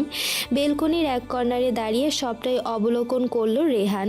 এরপর ধীরে সুস্থে স্টিলের পাইপ বেয়ে নিচে নেমে এলো। আজকে যুবরাজকে কোর্টে তোলা হয়েছে। প্রত্যেকে অধীর আগ্রহে হিয়ারিংয়ের জন্য অপেক্ষা করছে। শহরের নামকরা বড় বড় উকিল নিয়ে কোর্টে এসে হাজির হয়েছে মেগান। এইটুকু একটা বাচ্চা মেয়ে যুবরাজের জন্য এত কিছু করে যাচ্ছে, এটা ভাবতে যুবরাজের বুক খা খা করে উঠছে। থেকে থেকে চঞ্চল উৎফুল্ল হাসি খুশি ছোট মেয়েটাকে আজকে অনেকটাই ম্যাচিওর আর বড় বড় ঠেকছে যুবরাজের কাছে। ঘড়ির ঘন্টা পড়তেই পক্ষ বিপক্ষের উকিলদের জেরা শুরু হয়ে যায়। এমন একটা কেস সলভ করতে এসে জাজ নিজেও বেকায়দায় পড়েছেন। হসপিটাল থেকে বলা হচ্ছে খুনের কেস, কিন্তু যাদের পেশেন্ট আর তারা চুপচাপ। এমন বিরল কেস কখনোই যেন দেখেনি বেচারা জাজ। এদিকে সমানে ঘড়ির দিকে তাকিয়ে সময়ের প্রহর গুনছে যুবরাজ। সকল প্রমাণ নিয়ে রেহানের কোর্টে হাজির হবার কথা। তবে কি কোনো বিপদ হলো? অজানা আতঙ্কে গলা শুকিয়ে কাঠ হয়ে এলো যুবরাজের। পানি পিপাসায় বুকটা খা খা করে উঠল। তবে কি রেহান আমার জন্য শেরহামের ফাঁদে পড়ে গেল?